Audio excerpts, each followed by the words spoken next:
If you've had acid reflux for years, the diet, the pills, propping yourself up on pillows, and it keeps coming back, here's what nobody told you. It might not be an acid problem at all.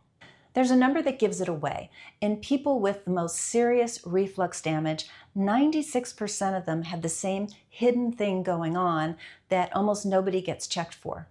I'm going to show you 5 signs that is happening for you. And number 3 is something that somebody should have caught years ago. So 30 seconds of anatomy so you understand what's going on. We have your stomach. Your stomach sits below your diaphragm, which is the breathing muscle just below your lungs. So here's your stomach. This tube is your esophagus. So this is the tube connecting your throat down to your stomach. Now what happens is that just where the stomach and esophagus meet, there is a valve. It's called the lower esophageal sphincter. Just because the esophagus has 2. It has an upper one and a lower one. So what this lower one does is it stays closed unless you're swallowing. So food, drink, saliva, then it opens, allowing it to pass, and then it closes again. So it's a valve preventing things from coming the wrong way. Now your diaphragm has a redundancy or a backup valve that's doing the exact same thing. So together, they're called an anti-reflux barrier because they're working together, because they're right at the same level. So the valve has a flap that closes, the diaphragm wraps around and is kind of squeezes. So they're both backing each other up.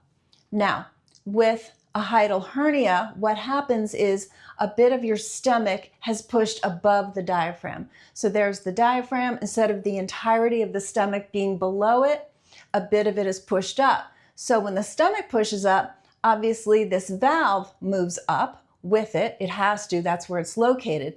But your diaphragm is down here. It's in its same place. So now we have a separation of these two. Instead of being aligned together and working together, the diaphragm has remained, and now they are separated because of the hernia. This bulge is the hernia. It's a bit of your stomach pushing up above the diaphragm.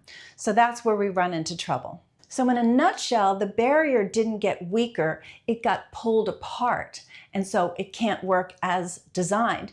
No pill is going to put that back together. That's a mechanical separation.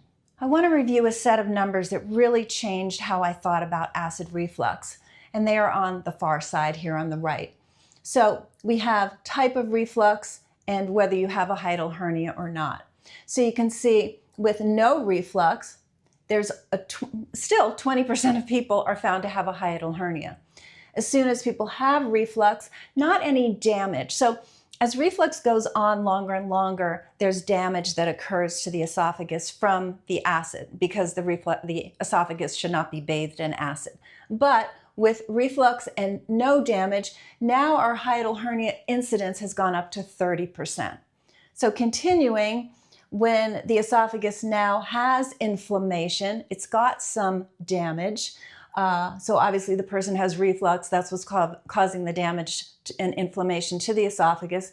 Now we're up to a 70% incidence of hiatal hernia. And that's where the numbers are really getting big. And finally, something called Barrett's esophagus. Now the coincidence is 96%. So almost 100% of people with something called Barrett's esophagus, which I'm going to explain. Almost 100%, 96% have a hiatal hernia. What Barrett's esophagus is because you've had long-term acid reflux, the actual cells at the base of the esophagus change. And because I think about it like they're so tired of being bathed in acid. And you know, the human body is amazing in how it adapts. And it's kind of like your esophagus is saying, you know what, I'm not designed to be bathed in acid, but you keep doing it. So I'm going to change my cellular structure. Now, the problem with that is that you have people with Barrett's have a 5% lifetime risk of esophageal cancer. So people are, of course, scared when they get the diagnosis of Barrett's and they're told that, you know, if you don't take a PPI, you can get esophageal cancer. There's actually more to that story, and I will just say one thing is that research shows that even Barrett's, which means you've had it for a long time, if the Barrett's is caught early, the body still knows how to heal, And you can potentially get a reversal of those cells back to normal because the body does love to heal. So I'll just put a little good news out there. When a doctor says the reflux is just reflux, the numbers say otherwise. The correlation of reflux with hiatal hernia, as you can see by these numbers, is very high. And that's what's missed too often. So let's go to sign number 1. So sign number 1 is your reflux is positional. Now, when you are standing, gravity is helping you. Gravity is helping pull everything down, including helping your stomach stay down. When you are lying down and you get horizontal, obviously there's no help from gravity and things can slide up more easily.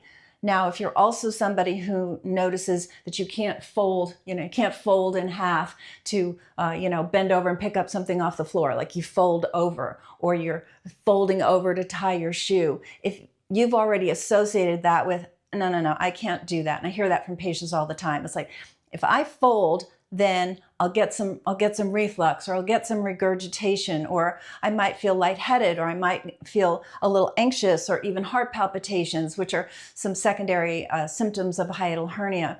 If you note that position alters your reflux, that's not about acid, that's a mechanical problem, and that's where you're getting into hiatal hernia. So if this is you, then it's likely that hiatal hernia is playing a role. So if this is you, you've been chasing your acid reflux for years with diet and pills, and nobody's looked at the mechanical problem, that's exactly what we do here at Root Cause Medical Clinic.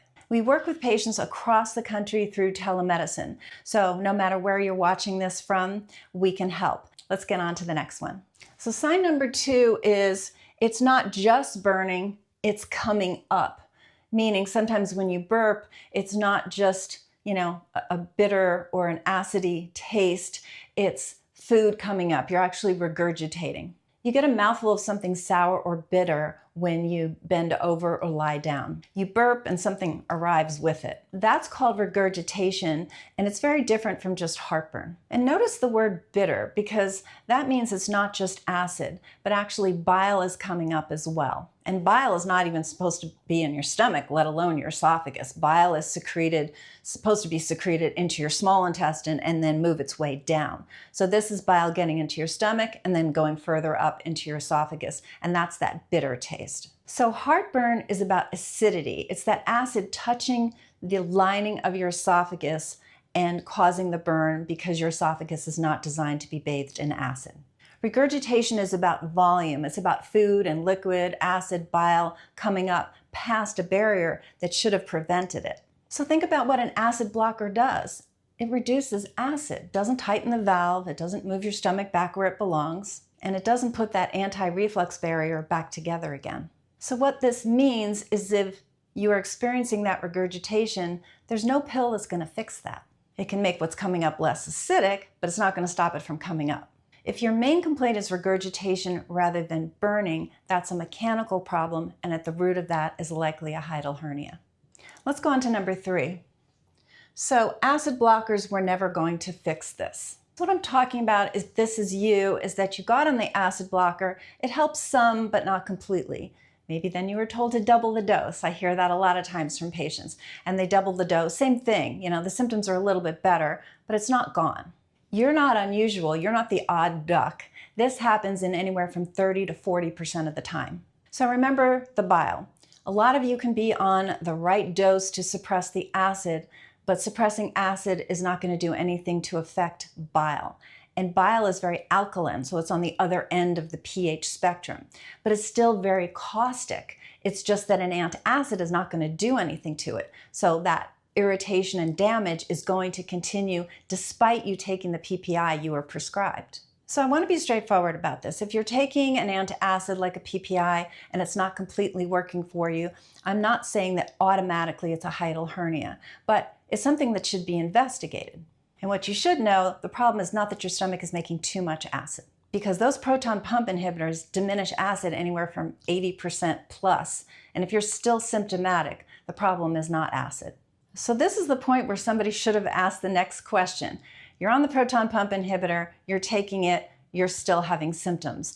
And the literature out of gastroenterology is very clear about this. This is not my opinion, is that when somebody's uncontrolled on a PPI, it is time to look for a mechanical problem, like a hiatal hernia. So it's not that they necessarily gave you the wrong drug to manage your symptoms, they just didn't go deep enough to really get to the root cause. And that's something you deserve to know. Let's go on to number 4. So number 4 is it comes with bloating, burping, and getting full fast. So it's not just reflux in isolation. You're bloating, you're burping, you're distended, a meal that used to be normal for you, now you get halfway through and you just say, I can't eat anymore. You're getting full a lot faster than you used to. Plain acid doesn't do that. Acid's a chemical problem. This is describing a mechanical problem. What makes you get full fast and bloat is position and pressure. Part of your stomach has moved up into your chest where it's not supposed to be, so the stomach can't comfortably expand. The diaphragm can't move properly, and that's where you get these symptoms from. And because the stomach's in the wrong position, you either burp a lot or you feel like you need to burp and you can't, and it's all positional. It's this abnormal position. And it's not reflux versus bloat versus getting full fast. It's not two problems. It's actually one root cause. And having these symptoms is a very strong clue that the hiatal hernia is at play. Let's go on to number 5. So it started when something raised the pressure in your belly. So think back to when this started for you. As a woman, was it because you got pregnant? Did you suddenly gain a lot of weight? Maybe you were lifting a lot, either at the gym or at work. You had a stretch of a bad cough. We hear that from a lot of people. They got a pneumonia or they got a bad bronchitis and they were coughing violently for a period of time. And then constipation is another very common one. Some people have been constipated their whole lives or they developed it. So you've got the slowness of the movement of the bowel plus the straining trying to evacuate, and all of this is creating pressure within your abdomen. Any medical reference will tell you that hiatal hernia is acquired. Something has occurred in life that has caused this to happen. And that's what I'm showing here in this diagram. We have the stomach, and I'm showing these 6 factors that are potentially the pressure sources that are causing that stomach to push up. And I definitely want to focus a moment on this one, weight, because very often I hear from you on my channel and from patients coming in, it's like, I know I'm overweight. My doctor says if I just lose the weight, this will all go away. No, it's a factor, okay? It's a factor, but it's not the only factor. We see plenty of patients who lose weight and still have the problem, or people who never had weight to lose that have this problem. So it's a factor, but it's not the only thing. So yes, losing weight is a good thing to do, but concurrently you have to get to the root cause of what other sources are creating this pressure. And the constipation, the gas bloat, these are things that are really at the depth of the imbalance that has occurred to your gastrointestinal tract, to your gut. So the why of gas and bloat, the why of the constipation or diarrhea, can be that as well. That's the deep root cause that you have to get sorted. And what's great about that is as you get the digestive tract normally and optimally functioning, then the weight comes off with it. So before I let you go, 3 quick things. 1, don't stop your reflux medication just because of this video. There is a proper way to do it. 50% of the time that people who have been on a PPI for longer than just a few months, if they stop it abruptly, 50% will get a rebound acid hypersecretion, meaning truly too much acid. So you don't want to do this on your own. There's a structured taper, but really what it has to do with is here. You get to the root cause, that's what we do. We get to the root cause of why the stomach is being squeezed and forcing that acid up your esophagus. And when that root cause is addressed, the stomach relaxes. Remember, 95% of hiatal hernias are sliding. They push up, but then they go back down. And that's why your symptoms can come and go. So if they can slide back down, they can stay back down if you can just get to the root of the pressure. And that's what we address. Then it's easy to wean somebody off the med because reflux isn't happening anymore, you see? But if you try to just wean yourself, and many people listening have done this, and I hear it all the time. It's like, I've tried to get off these medications. I can't. I'm miserable. Of course you are, because the acid still keeps coming up. So we get to the root cause of why that pressure is there, ease that, the stomach can relax, acid is not coming up anymore, then we wean off the drug. Secondly, and this is really important, is I don't want you to continue living with acid reflux and just taking an antacid, because the trajectory is that Barrett's esophagus, which gets very serious. Researchers pooled 33 studies and found whether having a hiatal hernia raised your risk of Barrett's esophagus, and it absolutely did. In fact, it quadrupled it. If the only thing that was important about a hiatal hernia was acid reflux, then you could take the medication, although it does have dangerous side effects. But we're talking about the correlation of getting to the serious side of Barrett's esophagus and the risk of esophageal cancer. So don't ignore the acid reflux. Let's get to the root of it, and especially if you have a hiatal hernia, addressing the root cause of that. And it responds beautifully to a natural program, so that's what's great about it. And third, some symptoms are absolutely not wait and see. You're having trouble swallowing, you're vomiting, you have black tarry stools, you have blood in your stool, unexplained weight loss, chest pain. These are all immediate, urgent care, get checked out. Everything else that we talked about, the positional pattern, the regurgitation, the bloat, the pressure, and the pill that never fixed it, that's what we do here. And that's what we help people get to the root of, so they don't just continue on for the next decade with medication, because the medication is not fixing the root cause of this problem. You've been looking for answers for a long time. You're in the right place. I'll see you at the next one.